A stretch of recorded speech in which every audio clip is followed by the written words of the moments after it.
ಯಾರೆಲ್ಲ ಈ ಬಿಸ್ನೆಸ್ ಮಾಡ್ಬೋದು, ಏನು ಕ್ವಾಲಿಫಿಕೇಶನ್ ಇರಬೇಕಾಗುತ್ತೆ, ಎಲ್ಲೆಲ್ಲಿ ಈ ಬಿಸ್ನೆಸ್ನ ಮಾಡ್ಬೋದು? Any time anywhere anyone can do this business. Any education back ground ಇದ್ರೂ ಇಲ್ಲ ಅಂದ್ರೂ ಕೂಡ ನೀವು ಖಂಡಿತವಾಗಿ ಈ ಬಿಸ್ನೆಸ್ ನ ಮಾಡಬಹುದು. ಸಾಕಷ್ಟು ಜನ ಔಟ್ ಆಫ್ ಕಂಟ್ರಿಲೂ ಕೂಡ ಬಿಸ್ನೆಸ್ ಮಾಡ್ತಿದ್ದಾರೆ. ಸೊ ಇದ್ರಲ್ಲಿ ಲಾಸ್ ಮಾತೇ ಇಲ್ಲ, 100% ಸಕ್ಸಸ್ ಆಗೇ ಆಗತ್ತೆ. ಸೊ ಅದರಲ್ಲಿ ಎರಡು ಮಾತೇ ಇಲ್ಲ. ಎಲ್ಲ ಕಾಂಟ್ಯಾಕ್ಟ್ಸ್ ನಾನೇ ಕೊಡ್ತೀನಿ. ನಾನು 16 ವರ್ಷ ಹುಡುಗಿ ಇದ್ದಾಗ ಬಿಸ್ನೆಸ್ ಬಂದವಳು. 25 ಲಕ್ಷ ಸಿಗುತ್ತೆ. ಸಾಫ್ಟ್ವೇರ್ ಅವರು ಡಿಮ್ಯಾಂಡ್ ಇಲ್ಲ ಆಯ್ತಾ, ಈ ಫೀಲ್ಡ್ ಅಲ್ಲಿ ಡಿಮ್ಯಾಂಡ್ ಇಲ್ಲ. ಬೇರೆ ಕಡೆ ನನಗೆ ಗೊತ್ತಿಲ್ಲ. ನನ್ನ ಹತ್ರ ಮಾಡಿದ್ರೆ ಮಾತ್ರ 100% ಪ್ಲೇಸ್ಮೆಂಟ್.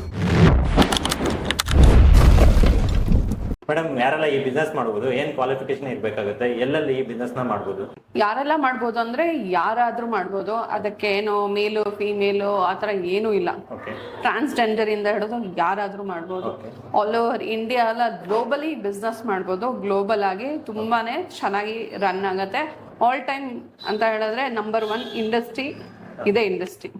ಇದು ಬಿಟ್ಟು ಯಾವ ಇಂಡಸ್ಟ್ರಿ ಇದನ್ನ ಬೀಟ್ ಮಾಡಕ್ ಸಾಧ್ಯನೇ ಇಲ್ಲ ಅಂತ ಇಂಡಸ್ಟ್ರಿ ಇದು. So any time anywhere anyone can do this business. Qualification ಅಂತ ಹೇಳಿದ್ರೆ ಸರ್, ನಾಲೆಜ್ ಅನ್ನೋದು ಇರಬೇಕು. ಕ್ವಾಲಿಫಿಕೇಶನ್ ಇದ್ರಲ್ಲಿ ಏನು ಬೇಕಿಲ್ಲ. ಓದಿರೋರೇ ಮಾಡಬೇಕು ಅಂದ್ರೆ it is highly impossible. Okay, ಆ ಥರ ಏನೂ ಇಲ್ಲ. ಓದಿರೋರು ಮಾಡ್ಬೋದು, ಓದಿಲ್ದಿರೋರು ಮಾಡ್ಬೋದು. ಎನಿ ಎಜುಕೇಶನ್ ಬ್ಯಾಕ್ ಗ್ರೌಂಡ್ ಇದ್ರೂ ಇಲ್ಲ ಅಂದ್ರೂ ಕೂಡ ನೀವು ಖಂಡಿತವಾಗಿ ಈ ಬಿಸ್ನೆಸ್ ನ ಮಾಡಬಹುದು. ನಿಮ್ಮ ಹತ್ರ ಟ್ರೈನಿಂಗ್ ತಗೊಂಡವರು ಎಷ್ಟು ಜನ ಬಿಸ್ನೆಸ್ ಮಾಡ್ತಿದ್ದಾರೆ, ಹಾಗೆ ಜಾಬ್ ಅಲ್ಲಿ ಒಳ್ಳೊಳ್ಳೆ ಪೊಸಿಷನ್ ಅಲ್ಲಿ ಇದ್ದಾರೆ, ಎಷ್ಟು ಅರ್ನಿಂಗ್ ಮಾಡ್ತಿದ್ದಾರೆ? ನನ್ನ ಹತ್ರ ಪೋಸ್ಟ್ ಮಾಡಿರೋರು ಅಥವಾ ಇದು ಮಾಡಿರೋರು ಆಲ್ ಓವರ್ ಗ್ಲೋಬಲಿ ಇದ್ದಾರೆ. ಔಟ್ ಆಫ್ ಕಂಟ್ರಿಲೂ ಸಾಕಷ್ಟು ಜನ ಮಾಡಿದ್ದಾರೆ. ಸಾಕಷ್ಟು ಜನ ಔಟ್ ಆಫ್ ಕಂಟ್ರಿಲೂ ಕೂಡ ಬಿಸ್ನೆಸ್ ಮಾಡ್ತಿದ್ದಾರೆ. ಒಂದು ಲೇಡಿ US ಅಲ್ಲಿ ಇದ್ದಾಳೆ. She is doing good business. ಅಲ್ಲೂ she is earning lakhs together. ತುಂಬಾ ಚೆನ್ನಾಗಿ ಓಡ್ತಾ ಇದೆ. ಸೊ ನಮ್ಮ ಇಂಡಿಯಾಲಿ ಎಲ್ಲ ಕಡೆ ಇದೆ. ಇದಕ್ಕೆ ಸ್ಯಾಲ್ರಿ ಅಂತ ಹೇಳಿದ್ರೆ ನಿಮ್ಗೆ ಫುಡ್ ಅಕಾಮಿಡೇಷನ್ ಕೊಟ್ಟು ಒಳ್ಳೆ ಸ್ಯಾಲ್ರಿ ಖಂಡಿತ ಸಿಗುತ್ತೆ. ನಿಮ್ಗೆ ಎಷ್ಟು ಎಕ್ಸ್ಪೀರಿಯನ್ಸ್ ಆದ್ರೆ ಅಷ್ಟು ಒಳ್ಳೆ ಸ್ಯಾಲ್ರಿ ಸಿಗುತ್ತೆ. ಸ್ಟಾರ್ಟಿಂಗ್ ಯಾರಾದ್ರೂ 50,000 1 ಲಕ್ಷ ಅಂತ ಹೇಳಿದ್ರೆ ಸುಳ್ಳು. ಅದು ಯಾರೇ ಹೇಳಿ, ನಾನೇ ಹೇಳಿ ಸುಳ್ಳು. ಓಕೆ, ಎಕ್ಸ್ಪೀರಿಯನ್ಸ್ ಆದಷ್ಟು ನಿಮ್ಗೆ ಒಳ್ಳೆ ಸ್ಯಾಲ್ರಿ ಅನ್ನೋದು ಬರುತ್ತೆ. ಬಿಸ್ನೆಸ್ ಮಾಡಿದ್ರೆ ಮಂತ್ಲಿ ಎಷ್ಟು ಇನ್ಕಮ್ ಮಾಡ್ಬೋದು? ಅವ್ರ ಇನ್ವೆಸ್ಟ್ಮೆಂಟ್ ಮೇಲೆ. ನೀವು ಹೊಲ ಎಷ್ಟಿದೆ, 10 ಎಕರೆ ಇದ್ರೆ ಎಷ್ಟು ಬೆಳೆ ತೆಗಿಬಹುದು, 50 ಎಕರೆ ಇದ್ರೆ ಎಷ್ಟು ಬೆಳೆ ತೆಗಿಬಹುದು. ನಿಮ್ ಕೆಪಾಸಿಟಿ, ಅದು ಮಾಡೋನ್ ಕೆಪಾಸಿಟಿ. ನಾನು ಮಾಡ್ತೀನಿ, ನನ್ನ ವಿಷನ್ ದೊಡ್ಡದಾಗಿದೆ, ನಾನು ದೊಡ್ಡದಾಗಿ ಮಾಡ್ತೀನಿ, ದೊಡ್ಡದಾಗಿ ದುಡ್ಡು ತೆಗಿತೀನಿ. ನಾನು ಇಲ್ಲ ಮೇಡಮ್, ನಾವು ಸಣ್ಣದಾಗಿ ಮಾಡ್ತೀವಿ, ನಾವು ಸಣ್ಣದಾಗಿಂದನೇ ಬೆಟ್ಟ ಹಾಕ್ತೀವಿ ಅಂದ್ರೆ ಅವ್ರ ಇಷ್ಟ. ನಾನು ಅದನ್ನು ತಪ್ಪಂದಲ್ಲ, ಇದನ್ನು ಅವ್ರವ್ರ ಧೈರ್ಯ, ಅವ್ರವ್ರ ಒಂದು ಕಾನ್ಫಿಡೆನ್ಸ್ ಲೆವೆಲ್ ಇರ್ಬೋದು, ಮಾಡ್ಬೋದು. ಸೊ ಇದ್ರಲ್ಲಿ ಲಾಸ್ ಅನ್ನೋ ಮಾತೇ ಇಲ್ಲ. ಸೊ ಇದ್ರಲ್ಲಿ ಬಿಸ್ನೆಸ್ ಟಾಪ್ 1 ಇದ್ರಲ್ಲೇ ಇದೆ. ಸೊ 100% ಸಕ್ಸಸ್ ಆಗೇ ಆಗತ್ತೆ. ಅದ್ರಲ್ಲಿ ಎರಡು ಮಾತೇ ಇಲ್ಲ. ಈ ಬಿಸ್ನೆಸ್ ಮಾಡ್ಬೇಕಂದ್ರೆ ನಿಮ್ ಕಡೆಯಿಂದ ಏನೆಲ್ಲ ಸಪೋರ್ಟ್ ಸಿಗುತ್ತೆ? ಬಿಸ್ನೆಸ್ಗೆ ನಿಮ್ಗೆ ರಾ ಮೆಟೀರಿಯಲ್, ಮಿಷನರಿ, ಇಂಗ್ರೀಡಿಯೆಂಟ್ಸ್ ಎಲ್ಲಿ ಸಿಗುತ್ತೆ, ಯಾರಂಗ್ ಕಾಂಟ್ಯಾಕ್ಟ್ ಮಾಡ್ಬೇಕು, ಹೋಲ್ಸೇಲರ್ಸ್ ಯಾರು, ಡೀಲರ್ಸ್ ಯಾರು, ಎಲ್ಲ ಕಾಂಟ್ಯಾಕ್ಟ್ಸ್ ನಾನೇ ಕೊಡ್ತೀನಿ. ಓಕೆ, ಯಾರ ಹತ್ರ ಏನೇನ್ ಮೆಟೀರಿಯಲ್ ತಗೋಬೇಕು, ನಿಮ್ ಕಾಸ್ಟಿಂಗ್ ಎಷ್ಟು ಬೀಳತ್ತೆ, ಆಕ್ಚುಲ್ ಕಾಸ್ಟಿಂಗ್ ಎಷ್ಟು, ಸೆಲ್ಲಿಂಗ್ ಪ್ರೈಸ್ ಎಷ್ಟು. ಸೊ ನಿಮ್ಗೆ ಯಾವ ಲೆವೆಲ್ ಪ್ರಾಫಿಟ್ ಆಗತ್ತೆ ಅಂದ್ರೆ, ನೀವು 10 ಪೀಸ್ ಹೋದ್ರೆ ಎಷ್ಟಾಗತ್ತೆ, 100 ಪೀಸ್ ಹೋದ್ರೆ ಎಷ್ಟು ಮಾರ್ಜಿನ್ ಬರುತ್ತೆ, ಯಾವ ತರ ಮಾರ್ಜಿನ್ ನಾವು ಇಟ್ಕೋಬೇಕು, ಯಾವ ತರ ನಾವು ಪೋರ್ಟ್ಫೋಲಿಯೋ ರೆಡಿ ಮಾಡ್ಕೋಬೇಕು, ಯಾವ ತರ ನಾವು ಮಾರ್ಕೆಟಿಂಗ್ ಮಾಡ್ಬೇಕು, ಪ್ಯಾಕೇಜಸ್ ಈ ತರ ಮಾಡ್ಕೋಬಹುದು, ಹಿಂಗೆ ಬ್ರ್ಯಾಂಡಿಂಗ್ ಮಾಡ್ಕೋಬಹುದು, ಈ ತರ ಕಲರ್ ಕಾಂಬಿನೇಷನ್ ಮಾಡ್ಕೋಬಹುದು. So complete full fledge knowledge business ಬಗ್ಗೆ ನನಗಿರುವಂತಹ ಏನು ಆಲ್ಮೋಸ್ಟ್ ಮೋರ್ ದೆನ್ 20 ಇಯರ್ಸ್ ಮೇಲೆ ಎಕ್ಸ್ಪೀರಿಯನ್ಸ್ ಇದೆ. ಬಿಕಾಸ್ ನಾನು 16 ವರ್ಷ ಹುಡುಗಿ ಇದ್ದಾಗ ಬಿಸ್ನೆಸ್ ಬಂದವಳು. ಸೊ ಅಷ್ಟು ನಾಲೆಡ್ಜು ನನ್ನ ಸ್ಟೂಡೆಂಟ್ಸ್ಗೆ ಕೊಟ್ಟು ನಾನು ಹೆಲ್ಪ್ ಮಾಡ್ತೀನಿ. ಇದಕ್ಕೆ ತುಂಬಾ ಈಸಿಯಾಗಿ ಲೋನ್ ಸಿಗೋದಕ್ಕೆ, because top 1 industry, profit level ಜಾಸ್ತಿ, ಲಾಸ್ ಆಗೋದು ಕಮ್ಮಿ. ಎಲ್ಲೋ ಅವನ ಮ್ಯಾನೇಜ್ ಮಾಡಕ್ ಬರ್ದಿರೋವನ್ನೇ ಲಾಸ್ ಮಾಡ್ಕೊಳೋದು ಅಷ್ಟೇ ಹೊತ್ತು. ಇದು ಲಾಸ್ ಆಗೋ ಚಾನ್ಸೇ ಇಲ್ಲ. ಬುದ್ಧಿ ಇರೋನ್ 100% ಲಾಸ್ ಮಾಡ್ಕೊಳಲ್ಲಪ್ಪ. ಸೊ ಅವ್ನು ಎಲ್ಲೋ ಮಿಸ್ಲೀಡ್ ಹೊಡೆದ, ಏನೋ ಪ್ರಾಬ್ಲಮ್ ಆಯ್ತು ಅಂತ ಹೇಳಿದ್ರೆ ಏನೋ 1% ಲಾಕ್ ಆಗೋದು ಚಾನ್ಸಸ್ ಅಷ್ಟೇ. ಯಾವ್ದೋ ಬಿಸ್ನೆಸ್ ಅಪ್ ಅಂಡ್ ಡೌನ್ಸ್ ಇರುತ್ತೆ, ಇಲ್ಲ ಅಂತ ಹೇಳಲ್ಲ. ಬರೀ 1% ಮ್ಯಾನೇಜ್ ಮಾಡೋ skills, marketing skills, staff problem ಆದ್ರೆ ಮಾತ್ರ ಲಾಸ್ ಆಗತ್ತೆ. ಸೊ ಇಲ್ಲಾಂದ್ರೆ ಲಾಸ್ ಆಗಲ್ಲ. ಸೊ ಈಸಿಯಾಗಿ ಲೋನ್ ಸಿಗತ್ತೆ, ಗೌರ್ಮೆಂಟ್ ಲೋನ್ಸ್ ಸಿಗತ್ತೆ ನಿಮ್ಗೆ. ಈ 3 ಲಕ್ಷ ಅಂದ್ರೆ 25 ಲಕ್ಷ ಸಿಗತ್ತೆ ವಿತೌಟ್ ಕೊಲೆಟ್ರಾಲ್. ಲೇಡೀಸ್ಗಂತೂ ಇನ್ನೂ ಈಸಿಯಾಗಿ ಸಿಗುತ್ತೆ. ಅಪ್ ಟು 75 lakhs ವರ್ಗೂ ಇದೆ. ಬಟ್ 25 lakhs ವರ್ಗೂ ವಿತೌಟ್ ಕೊಲೆಟ್ರಾಲ್ ಸಿಗುತ್ತೆ. ಸೊ ವೆರಿ ಈಸಿಯಾಗಿ ಸಿಗುತ್ತೆ. ಅದಕ್ಕೆ ಕೂಡ ನಾನೇ ಕಾಂಟ್ಯಾಕ್ಟ್ ಕೊಡ್ತೀನಿ, ಯಾರನ್ನ ಕಾಂಟ್ಯಾಕ್ಟ್ ಮಾಡಬೇಕು, ಏನು ಓಡಾಡಬೇಕು, ಪ್ರಾಜೆಕ್ಟ್ ರಿಪೋರ್ಟ್ ಹೆಂಗೆ ರೆಡಿ ಮಾಡ್ಕೋಬೇಕು, ಹೆಂಗೆ ನಾವು ಅಪ್ರೋಚ್ ಆಗಬೇಕು ಬ್ಯಾಂಕ್ಗಳಿಗೆ, ಯಾರ ಹತ್ರ ಮಾತಾಡ್ಬೇಕು, ಹೆಂಗ್ ಮಾತಾಡ್ಬೇಕು ಅಂತ ಕೂಡ ನನ್ನ ಸ್ಟೂಡೆಂಟ್ಸ್ಗೆ ನಾನೇ ಹೇಳ್ಕೊಟ್ಟು ಟ್ರೈನ್ ಮಾಡ್ತೀನಿ. ತುಂಬಾ ಜನ ಜಾಬ್ ಮಾಡ್ಬೇಕಂತ ಅನ್ಕೊಂಡಿರ್ತಾರೆ, ಅವರಿಗೆ ನೀವೇ ಜಾಬ್ ಕೊಡ್ತೀರಾ ಅಥವಾ ಬೇರೆ ಕಡೆ ಜಾಬ್ ಪ್ಲೇಸ್ಮೆಂಟ್? 100% ಜಾಬ್ ಪ್ಲೇಸ್ಮೆಂಟ್ ಕೊಡ್ತೀನಪ್ಪ. ಟಾಪ್ 1 ಇಂಡಸ್ಟ್ರಿ ಅಂತ ಹೇಳ್ತಾ ಇದೀನಿ. ಒಂದು ರೇಂಜ್ ಅಲ್ಲಿ ಡಿಮ್ಯಾಂಡ್ ಇದೆ. ಸಾಫ್ಟ್ವೇರ್ ಅವರು ಡಿಮ್ಯಾಂಡ್ ಇಲ್ಲ ಆಯ್ತಾ, ಈ ಫೀಲ್ಡ್ ಅಲ್ಲಿ ಡಿಮ್ಯಾಂಡ್ ಇದೆ. ಎಷ್ಟು ಡಿಮ್ಯಾಂಡ್ ಇದೆ ಆ ರೇಂಜ್ ಅಲ್ಲಿ ಡಿಮ್ಯಾಂಡ್ ಇದೆ. ಇವತ್ತು ನಂಗೆ ಇಮಿಡಿಯೇಟ್ ಆಗಿ ಒಂದು 20 ಜನ ಬಂದು 20 ಜನಕ್ಕೂ ಪ್ಲೇಸ್ಮೆಂಟ್ ಕೊಡ್ಸೋ ಅಷ್ಟು ಡಿಮ್ಯಾಂಡ್ ಇದೆ. ಅಷ್ಟು ಕೇಳ್ತಾ ಇರ್ತಾರೆ, ಮೇಡಮ್ ಈ ಊರಿಂದ ಇಲ್ಲಿಂದ. ನಾನು ಹೇಳಿದ್ದೆ ನನ್ನ ಸ್ಟೂಡೆಂಟ್ US ಅಲ್ಲಿ ಇದ್ದಾರೆ ಅಂತ. ಸೊ ಅಲ್ಲಿ ಬಿಸ್ನೆಸ್ ಮಾಡ್ತಾರೆ. ಇವಾಗ ಅವ್ರಿಗೆ ಸ್ಟಾಫ್ ನೆಸೆಸಿಟಿ ಇದೆ. ಮೇಡಮ್ ನನಗೆ 3 ಜನ US ಬೇಕು ಅಂತ ರಿಕ್ವೆಸ್ಟ್ ಮಾಡ್ಕೊಂತಿದ್ದಾರೆ.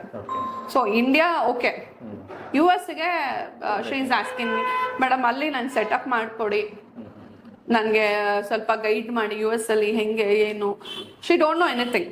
ಸೊ ಅಲ್ಲಿಗೆ ನಾನು ಸ್ವಲ್ಪ ಗೈಡ್ ಮಾಡಿ ಮತ್ತೆ ಸೆಟಪ್ ಮಾಡಿಕೊಡಿ US ಗೆ ಬಂದು, ಪ್ಲಸ್ ನನಗೆ ಮ್ಯಾನ್ ಪವರ್ ಕೊಡಿ ಅಂತ ಕೇಳ್ತಿದ್ದಾರೆ. ಸೊ ನಿಮಗೆ ಜಾಬ್ ಯೋಚನೆನೆಲ್ಲ ನನ್ನ ಬೇರೆ ಕಡೆ ನನಗೆ ಗೊತ್ತಿಲ್ಲ, ನನ್ನ ಹತ್ರ ಮಾಡಿದ್ರೆ ಮಾತ್ರ 100% ಪ್ಲೇಸ್ಮೆಂಟ್. ಇಷ್ಟೆಲ್ಲ ಬೆನಿಫಿಟ್ಸ್ ಇರೋ ಈ ಇಂಡಸ್ಟ್ರಿ ಯಾವುದು madam? Food industry. So super good industry is a food industry.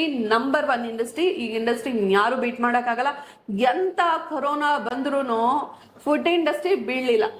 Okay, ನಿಮ್ಗೆಲ್ಲ ಇಂಡಸ್ಟ್ರಿ ಬಿದ್ದೋಯ್ತು. ಹುಡುಗರು ಬಿತ್ತು, ಸ್ಕೂಲ್ಗಳು ಬಿತ್ತು. ಟಾಪ್ 1 ಇಂಡಸ್ಟ್ರಿ ಅಂದ್ರೆ ಎಲ್ಲರೂ ಏನ್ ಹೇಳ್ತಿದ್ರಿ? ಕುಡಿಯೋದು ಮೇಡಮ್, ಇಲ್ಲ ಅಂದ್ರೆ ಓದೋದು ಮೇಡಮ್. ಸೊ ಎಜುಕೇಶನ್ ಇಂಡಸ್ಟ್ರಿ ಬಿಗೋಯ್ತು, ಲಿಕ್ಕರ್ ಇಂಡಸ್ಟ್ರಿ ಬಿಗೋಯ್ತು. ಇದ್ದಿದ್ದು ಅಂದ್ರೆ ಟಾಪ್ 1 ಇಂಡಸ್ಟ್ರಿ ಫುಡ್ ಇಂಡಸ್ಟ್ರಿ. ಅದೇ ಈಕ್ವಲ್ ಆಗಿ ಮೆಡಿಕಲ್ ಮಾತ್ರೆಗಳು, ಬಿಕಾಸ್ ಆಫ್ ಹೆಲ್ತ್ ಇಶ್ಯೂಸ್ ಇಂದ್ರ ಮೆಡಿಕಲ್ ಇಂಡಸ್ಟ್ರಿ ಇತ್ತು. ಇನ್ನೆಲ್ಲ ಇಂಡಸ್ಟ್ರಿ ಬಿದ್ದೋಯ್ತಲ್ಲ. So all type top industry is a food industry. ನಿಮಗೆ ಲಾಸ್ ಅನ್ನೋದಿಲ್ಲ, ಪ್ರಾಫಿಟ್ಸ್ ಚೆನ್ನಾಗಿರತ್ತೆ, ಆವತ್ತಿಂದ ಆವತ್ತೇ ದುಡ್ಡು ನೋಡ್ತೀರಾ. ಓಕೆ, ನಿಮ್ಗೆ ಇದಂತೂ ಕಂಪಲ್ಸರಿನಾ? 3 ಹೊತ್ತಾದ್ರೂ ತಿಂತಾರ ಮನುಷ್ಯರು. ಬಟ್ಟೆ ಹುಡ್ದಬ್ಬಕ್ ತಗೊಂಬೋದು, ಹಬ್ಬಕ್ ತಗೊಂಬೋದು. ದಿನ ಬಟ್ಟೆ ತಗೊಂತೀರಾ, ದಿನ ಮೇಕಪ್ ಮಾಡಿಸ್ಕೊಂತೀರಾ, ದಿನ ಚಪ್ಪಲಿ ತಗೊಂತೀವ, ಓಕೆ, ದಿನ ಹೇರ್ ಸ್ಟೈಲ್ ಮಾಡಿಸ್ಕೊಂತೀವ. ಬಟ್ ದಿನ ಊಟ ಮಾಡ್ತೀರಾ, ದಿನ ಕಾಫಿ ಕುಡಿತೀರಾ. ಆಚೆ 1 ಕಾಫಿ ಆದ್ರೂ ಕುಡಿತೀರಾ. ಮನೇಲಿ ಹೆಂಡತಿ ತಲೆನೋವು ಬಂದಾಗ ಆಚೆ ಇಡ್ಲಿ ಸಾಂಬಾರ್ ತಂತೀರಾ. ಇಲ್ಲ ಮನೆ ಮಂದಿ ಎಲ್ಲ ಆಚೆ ಹೋಗ್ತೀರಾ. ವೀಕೆಂಡ್ ಅಂತೂ ಕಂಪಲ್ಸರಿ. ನೀವೇ ಇಮ್ಯಾಜಿನ್ ಮಾಡ್ಕೊಳ್ಳಿ ಫುಡ್ ಇಂಡಸ್ಟ್ರಿ ಹೇಗಿದೆ ಅಂತ. ಮೇಡಮ್ ಫುಡ್ ಇಂಡಸ್ಟ್ರಿ ಚೆನ್ನಾಗಿದೆ, ಬಟ್ ಇಲ್ಲಿ ಲೇಬರ್ ಪ್ರಾಬ್ಲಮ್ ಆಗತ್ತೆ. ನಾನಿದ್ದೀನಿ, ನಮ್ಗೆ ಯಾರು ಎಷ್ಟು ಜನ ಬೇಕಾದ್ರೂ ಲೇಬರ್ ನಾನು ಕೊಡ್ತೀನಿ. ನಮ್ಮ ಸ್ಟೂಡೆಂಟ್ಸ್ ಇದ್ದಾರೆ. So did not very. ನೀವು ಒಂದು ಹೋಟೆಲ್ ಓಪನ್ ಮಾಡ್ತೀರಾ, 50 ಜನ ಬೇಕು ಮೇಡಮ್, ನಾನು ಕೊಡ್ತೀನಿ. ಓಕೆ, ನಮ್ಮ ಹತ್ರ ಕೋರ್ಸ್ ಮಾಡ್ತೀರಾ, ಪ್ಲೇಸ್ಮೆಂಟ್ ನಾನು ಕೊಡಿಸ್ತೀನಿ. ಯೋಚನೆ ಮಾಡ್ಬಿಡಿ. ಆಲ್ ಓವರ್ ಇಂಡಿಯಾ ಎಲ್ಲಿ ಬೇಕಾದ್ರೂ ನಾನು ಕೊಡಿಸ್ತೀನಿ, ನಮ್ದಿದೆ. ಬಟ್ ಪರ್ಟಿಕ್ಯುಲರ್ ಬೇಕಂದ್ರೆ ಪರ್ಟಿಕ್ಯುಲರ್ ಕೋರ್ಸಸ್ ಅನ್ನು ಮಾಡ್ಬೇಕಾಗತ್ತೆ. ಔಟ್ ಆಫ್ ಕಂಟ್ರಿ ಹೋಗ್ಬೇಕಾ? ಎಸ್, ಅದಕ್ಕೂ ಇದೆ. ಕಲಿನರಿ ಕೋರ್ಸ್ ಮಾಡ್ಕೊಂಡೆ ಔಟ್ ಆಫ್ ಕಂಟ್ರಿಯಲ್ಲಿ ಕೂಡ ಪ್ಲೇಸ್ಮೆಂಟ್ ಕೊಡಿಸ್ತೀವಿ. We are tied up with 5 countries. So ಯೋಚನೆ ಇಲ್ಲ. ಮೇಡಮ್ ನಿಮ್ಮಲ್ಲಿ ಏನೆಲ್ಲ ಟ್ರೈನಿಂಗ್ ಕೊಡ್ತೀರಾ? ಯಾವ್ದಾದ್ರು ಕೋರ್ಸ್ ಇದೆ? ಸರ್ ನಮ್ಮಲ್ಲಿ ಎಲ್ಲ ರೀತಿ ಕೋರ್ಸಸ್ ಇದೆ. ಸೊ ಈ ಸಬ್ಜೆಕ್ಟ್ ಅಂತಿಲ್ಲ, ನಾನ್ ವೆಜ್ ಅಂದ್ಬಿಟ್ಟು ಎಲ್ಲ ಸಬ್ಜೆಕ್ಟ್ಸು ನಾವು ಹೇಳ್ಕೊಡ್ತೀವಿ. North Indian, south Indian, Italian, Mexican, baking, cake, ice cream, chocolate, mocktail, cocktail, table manage, vegetable carving, food photography, food presentation, Korean food, millet food, Thai food, gym food, ಎಲ್ಲ ರೀತಿಯ foods ಅನ್ನ ಹೇಳ್ಕೊಡ್ತೀವಿ. Chilli powder ಇರ್ಬೋದು, ಉಪ್ಪಿನಕಾಯಿ ಇರ್ಬೋದು. ನೀವು ಏನೇ ಮಾಡಬೇಕು ಅಂತಿದ್ದೀರಾ, ಎಸ್, ನೀವು name the recipe, I teach the recipe. So ಯಾವುದೇ ಒಂದು ರೆಸಿಪೀಸ್ ಕೇಳಿ ನಮ್ಮ ಹತ್ರ ಇದೆ, ನಾವು ಹೇಳ್ಕೊಡ್ತೀವಿ. ನಿಮಗೆ ಟ್ರೈನಿಂಗ್ ಕೊಡ್ತೀವಿ. Has A set business setup ಮಾಡೋಕ್ಕೂ ಹೆಲ್ಪ್ ಮಾಡ್ಕೊಡ್ತೀವಿ, ಅಥವಾ ಜಾಬ್ ಮಾಡೋಕ್ಕೂ ನಾವು ಹೆಲ್ಪ್ ಮಾಡ್ಕೊಡ್ತೀವಿ. ಎಲ್ಲ ರೀತಿಯ ಇದೆ. ಇದ್ರಲ್ಲಿ ಕೂಡ ಕ್ಯಾಟಗಿರೀಸ್. ಇವಾಗ ಮೇಡಮ್ ನಂಗೆಲ್ಲ ಬೇಡ, ನಾನೊಂದು ಸೌತ್ ಇಂಡಿಯನ್ ಬ್ರೇಕ್ಫಾಸ್ಟ್ ಇಡ್ಬೇಕು. ಎಸ್, ನಮ್ಮ ಸೌತ್ ಇಂಡಿಯನ್ ಬ್ರೇಕ್ಫಾಸ್ಟ್ ಕೋರ್ಸ್ ಅಂತಾನೆ ಇದೆ. ಇಲ್ಲ ಮೇಡಮ್ ನಾನು ಹೋಟೆಲ್ ಇಡ್ತಿದ್ದೀನಿ, ಫುಲ್ಲು ಬ್ರೇಕ್ಫಾಸ್ಟ್, ಲಂಚ್, ಡಿನ್ನರ್ ಬೇಕು. ಎಸ್, ಅದಕ್ಕೂ ಕೋರ್ಸ್ ಇದೆ. ಇಲ್ಲ ಮೇಡಮ್ ಮಲ್ಟಿ ಕ್ಯೂಸಿನ್ ರೆಸ್ಟೋರೆಂಟ್ ಇಡ್ತಿದ್ದೀನಿ, south Indian, north Indian, Chinese ಬೇಕು. ಎಸ್, ಅದಕ್ಕೂ ಕೋರ್ಸ್ ಇದೆ. ಮೇಡಮ್ ಪೂರ್ತಿ ಮಾಡ್ತೀನಿ ಅಂದ್ರೆ ಕಲಿನರಿ ಕೋರ್ಸ್ ಇದೆ. ಇಲ್ಲ ಮೇಡಮ್ ಬೇಕಿಂಗ್ ಮಾಡ್ತೀನಿ ಅಂದ್ರೆ ಬೇಕಿಂಗ್ ಅರಲ್ಲೂ ಕ್ಯಾಟಗರೀಸ್ ವೈಸು ಕೋರ್ಸಸ್ ಇದೆ. ಅದರಲ್ಲೂ 2-3 ಕೋರ್ಸ್ ಇದೆ. ಬೇಕಿಂಗ್ ಬಿಸ್ನೆಸ್ ಕೋರ್ಸ್ ಒಂದು, ಲೆವೆಲ್ 2 ಒಂದು, ಪ್ರೊಫೆಷನಲ್, ಡಿಪ್ಲೊಮೊ, ಅಡ್ವಾನ್ಸ್ ಡಿಪ್ಲೊಮೊ, ಸಾಕಷ್ಟು ವೆರೈಟೀಸ್ ಕೊಟ್ಟಿದ್ದೀವಿ. ಏನಕ್ಕೆ ಅಂತ ಹೇಳಿದ್ರೆ, ಫಾರ್ ಎಕ್ಸಾಂಪಲ್ ಅಡ್ವಾನ್ಸ್ ಡಿಪ್ಲೊಮೊ ಅಂದ್ರೆ 5 ತಿಂಗಳಾಗತ್ತೆ. ಓಕೆ, ಅದು ಪ್ರೀಮಿಯಂ ಕೋರ್ಸು. ಎಲ್ಲರಿಗೂ ಕೆಲವ್ರಿಗೊಬ್ರಿಗೆ ಅಫರ್ಟ್ ಮಾಡಕ್ ಆಗಲ್ಲ. ಬಟ್ ಆ ಕೋರ್ಸ್ ಮಾಡಿದ್ರೆ ಅದು ವ್ಯಾಲ್ಯೂನು ಹಾಗೆ ಇರತ್ತೆ. ಕೆಲವರು ಸೊ ದಟ್ ಬೇಸಿಕ್ ಬಿಸ್ನೆಸ್ ಮಾಡ್ಕೊಳ್ಳಿ, ಮನೆಯಿಂದ ಸ್ಟಾರ್ಟ್ ಮಾಡ್ಕೊಳ್ಳಿ. ಹೆಣ್ಮಕ್ಳು ಮನೆಯಿಂದ ಮಾಡಬೇಕು ಅನ್ನೋರು ಬೇಸಿಕ್ ಬಿಸ್ನೆಸ್ ಅಥವಾ ಬೇಸಿಕ್ ಬಿಸ್ನೆಸ್ ಲೆವೆಲ್ 2 ಮಾಡ್ಕೊಂಡು ಮನೆಯಿಂದ ಮಾಡ್ಬೋದು, ಪ್ರೊಫೆಷನಲ್ ಮಾಡ್ಬೋದು. ಜಾಬ್ಗಳು ಮಾಡ್ತೀವಿ, ದೊಡ್ಡ ದೊಡ್ಡ ಬೇಕ್ರಿ ಇಡ್ತೀವಿ ಅಂದ್ರೆ ಡಿಪ್ಲೊಮೊ, ಅಡ್ವಾನ್ಸ್ ಡಿಪ್ಲೊಮೊ ಮಾಡ್ಕೋಬಹುದು. ಸೊ ಎಲ್ಲಾರ್ಗೆ ರೀಚ್ ಆಗೋ ಥರ ವೈಡ್ ವೆರೈಟೀಸ್ ಆಫ್ ಕೋರ್ಸಸ್ ಇಟ್ಟಿದ್ವಿ. ನಮ್ಮ ಆಫೀಸ್ ಟೈಮಿಂಗ್ಸ್ ಬಂದು ಮಾರ್ನಿಂಗ್ 10 ಗಂಟೆಯಿಂದ ಈವ್ನಿಂಗ್ 7 ಗಂಟೆವರೆಗೂ ಓಪನ್ ಇರ್ತೀವಿ. ಕ್ಲಾಸ್ ಟೈಮಿಂಗ್ಸ್ ಒಳಗೆ 11 ಗಂಟೆಯಿಂದ 2 ಗಂಟೆ, 3 ಗಂಟೆಯಿಂದ 6 ಗಂಟೆ ಈ ತರ ಟೈಮಿಂಗ್ ಇರುತ್ತೆ. ಇನ್ನು ಕೆಲವೊಂದು ಫ್ಲೆಕ್ಸಿಬಲ್ ಟೈಮಿಂಗ್ ಕೂಡ ಮಾಡ್ಕೊಡ್ತೀವಿ. ಔಟ್ ಆಫ್ ಕಂಟ್ರಿ ಅಥವಾ ಔಟ್ ಆಫ್ ಸ್ಟೇಷನ್ ಇಂದ ಬರ್ತಿದೀವಿ, ನಮಗೆ ಬೇಗ ಕಂಪ್ಲೀಟ್ ಮಾಡ್ಬೇಕು ಅಂದ್ರೆ ಅವ್ರಿಗೆ ಸ್ಪೆಷಲ್ ಸ್ಲಾಟ್ ಕೊಟ್ಟು ಅವ್ರಿಗೆ ಬೇಗ ಕಂಪ್ಲೀಟ್ ಸಹ ಮಾಡ್ಕೊಡ್ತೀವಿ. ಸೊ ವರ್ಕಿಂಗ್ ಇದೀವಿ ಮೇಡಮ್, ಆಲ್ರೆಡಿ ನಾವು ವರ್ಕ್ ಮಾಡ್ತೀವಿ, ಏನ್ ಮಾಡೋದು, ನೀವು ಹೇಳಿದ ಟೈಮ್ ಯಾವುದೂ ಆಗಲ್ಲ ಅನ್ನೋರ್ಗೆ ವೀಕೆಂಡ್ ಕೋರ್ಸಸ್ ಇದೆ. ವೀಕೆಂಡ್ಸ್ ಮಾತ್ರ ಬಂದು ನೀವು ಕೋರ್ಸ್ ಅನ್ನ ಮಾಡ್ಕೊಂಡು ಆಮೇಲೆ ನಿಮ್ಮ ಹೋಟೆಲ್ ಹತ್ರ ಏನಾದ್ರೂ ಮಾಡ್ಬೋದು. ಆಲ್ರೆಡಿ ನಮ್ಮ ಹತ್ರ ಒಂದು ಸ್ಟೂಡೆಂಟ್ ಮಾಡಿದ್ದಾರೆ, ನವೀನ್ ಅಂತ, is a software Guy. Weekends ಮಾತ್ರ ಬಂದು ಕೋರ್ಸ್ ನ ಕಂಪ್ಲೀಟ್ ಮಾಡ್ಕೊಂಡು ಇವಾಗ ನಾಗಸಂದ್ರ ಅಲ್ಲಿ ಸೊ ಅವರೊಂದು ರೆಸ್ಟೋರೆಂಟ್ ಓಪನ್ ಮಾಡಿದ್ದಾರೆ, ತುಂಬಾ ಚೆನ್ನಾಗಿ ನಡೀತಾ. I am really happy. So ಆ ಥರ ಸಕ್ಸಸ್ ಆಗಿದೆ ಅವ್ರದ್ದು ಬಿಸ್ನೆಸ್, ತುಂಬಾ ಚೆನ್ನಾಗಿ ರನ್ ಆಗ್ತಿದೆ.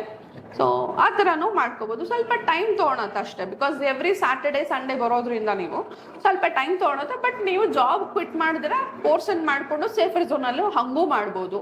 ವೀಕೆಂಡ್ ಕೋರ್ಸಸ್ ಕೂಡ ಇದೆ. ಇಲ್ಲ ಮೇಡಮ್ ನಮಗ್ ಬಜೆಟ್ ಇಲ್ಲ, ನಾವೊಂದು 15,000ದಲ್ಲಿ ಬೇಕು, ಎಸ್ ಇದೆ 25,000ದಲ್ಲಿ ಅಂದ್ರೆ ಬಿಸ್ನೆಸ್ ಕೋರ್ಸಸ್ ಅಲ್ಲ. 15,000 ಮತ್ತೆ 25,000 ಎರಡು ರೀತಿ ಕೋರ್ಸಸ್ ಇದೆ. ಯಾರು ಜಾಬಿಗೆ ಬೇಕು ಅನ್ನೋರು ಸೊ ಇದನ್ನ ನಾವು ಈ ಬಜೆಟ್ ಒಳಗೆ ಟ್ರೈನ್ ಮಾಡಿ ನನ್ನ ಕಡೆಯಿಂದ ನಾನೇ ಪ್ಲೇಸ್ಮೆಂಟ್ ಕೊಡಿಸ್ತೀನಿ. ಈ ಬಜೆಟ್ ಅಲ್ಲಿ ನಿಮ್ಗೆ ಹೇಳ್ಕೊಟ್ಟು ಪ್ಲೇಸ್ಮೆಂಟ್ ಕೊಡಿಸ್ತೀನಿ, ಜಾಬ್ ಬಿಸ್ನೆಸ್ಗಲ್ಲ. ಸೊ ಈ ಕೋರ್ಸಸ್ ಬಿಸ್ನೆಸ್ ಯೂಸ್ ಅಲ್ಲ, ಜಾಬ್ಗೆ ಯೂಸ್ ಆಗುತ್ತೆ. 100% ಪ್ಲೇಸ್ಮೆಂಟ್ ಇದೆ. ಮೇಡಮ್ ಹೇಗೆ ಈ ನಿಮ್ ಕೋರ್ಸ್ ನ ತಗೊಳ್ಳೋದು, ಏನ್ ಮಾಡ್ಬೇಕು ಬರ್ಬೇಕಂದ್ರೆ ಕೋರ್ಸ್ ಬೇಕಂದ್ರೆ? Sir just you have to Google it Varshini's kitchen ಅಂತ ಹೊಡೆದ್ರೆ ಲೊಕೇಶನ್ ಬರುತ್ತೆ. ನಮ್ಮ ಅಕಾಡೆಮಿಗೆ ವಿಸಿಟ್ ಮಾಡಿ ನೀವ್ ಏನ್ ಅನ್ಕೊಂತಿದ್ದೀರಾ, ಏನ್ ಮಾಡ್ಬೇಕು ಅಂತಿದ್ದೀರಾ ಹೇಳಿ, ಅದ್ರ ಪ್ರಕಾರ ಗೈಡ್ ಮಾಡ್ತೀವಿ. ನಾವು ಕೋರ್ಸೇ ಸೆಲ್ ಮಾಡ್ಬೇಕು ಅನ್ಕೊಳಲ್ಲ. ಓಕೆ, ಸಾಕಷ್ಟು ಜನ ಈ ಕೋರ್ಸೇ ತಗೊಳ್ಳಿ, ಆ ಕೋರ್ಸೇ ತಗೊಳ್ಳಿ, ಹಿಂಗೆ ಮಾಡಿ ಅಂತ ಹೇಳ್ತಾರೆ. ಸಿ ನಾನೇನ್ ಮಾಡ್ತೀನಿ, ಏನ್ ಮಾಡ್ಬೇಕು ಅಂತಿದ್ದೀರಾ, ಹೋಟೆಲ್ ಮಾಡ್ಬೇಕು ಅಂತಿದ್ದೀರಾ ಅಥವಾ ಬೇಕರಿ ಮಾಡ್ಬೇಕು ಅಂತ ಅವರನ್ನ ಅರ್ಥ ಮಾಡ್ಕೊಂತೀವಿ ಫಸ್ಟ್. ಓಕೆ, ಅವರ ಸಬ್ಜೆಕ್ಟ್, ಯಾಕಂದ್ರೆ ಅವ್ರು ಕೆಲವ್ರಿಗೆ ಬಜೆಟೇ ಇರಲ್ಲ, ಅವ್ರು ಏನೋ ಅನ್ಕೊಂಡ್ ಬಂದ್ಬಿಟ್ಟಿರ್ತಾರೆ. ಹೇಳ್ತೀವಿ ನೋಡಿ ಈ ಬಜೆಟ್ ಅಲ್ಲಿ ಇರತ್ತೆ, ಹಿಂಗಿರತ್ತೆ, ನೀವು ಇಷ್ಟು ಇನ್ವೆಸ್ಟ್ ಮಾಡ್ಬೇಕು. ಹೋಟೆಲ್ ಅಂದ್ರೆ ಮಿನಿಮಮ್ ನೀವು ಇನ್ವೆಸ್ಟ್ ಮಾಡ್ಲೇಬೇಕಾಗತ್ತೆ. ಸೊ ಅದರಿಂದ ಹಂಗೆ ಪ್ರಾಫಿಟ್ಸ್ ಇರತ್ತೆ. ನೀವು ಎಷ್ಟು ಹೈ ಎಂಡ್ ಆಗಿ ಮಾಡ್ಬೇಕು ಅಂತ ಇದ್ರೆ ನಿಮಗೂ ಇನ್ಕಮ್ ಅಷ್ಟೇ ಚೆನ್ನಾಗಿರತ್ತೆ ಅಲ್ವಾ. ಸೊ ಆ ತರ ಜನ ಹತ್ರ ಮಾತಾಡಿ ಅವ್ರ ಕಂಟೆಂಟ್ ತಿಳ್ಕೊಂಡು ಅದಕ್ಕೆ ನಿಮ್ಗೆ ಈ ಕೋರ್ಸ್ ಸೂಟ್ ಆಗತ್ತೆ, ಈ ಕೋರ್ಸ್ ಸೂಟ್ ಆಗತ್ತೆ, ಸೊ ಇದು ಮಾಡಬಹುದು ಅಂತ ಹೇಳ್ತೀವಿ. ಇವತ್ತು ಇದೇ ಮಾಡಿ ಅಂತಾನೂ ಹೇಳಲ್ಲ ನಾವು. ಸೊ ನಮ್ಮನ್ನ ನೀವು ಕಾಂಟ್ಯಾಕ್ಟ್ ಮಾಡ್ಬೇಕಾದ್ರೆ ಕೆಳಗಡೆ ಸ್ಕ್ರೋಲ್ ಆಗ್ತದೆ, ಈ ನಂಬರ್ಗಳಿಗೆ ನೀವು ಕಾಂಟ್ಯಾಕ್ಟ್ ಮಾಡಬಹುದು. ಇದು Varshini's kitchen, KR road, Uma Maheshwari ದೇವಸ್ಥಾನದ ಹತ್ತಿರ ಬರುತ್ತೆ, ಬನಶಂಕರಿ 2nd ಸ್ಟೇಜ್.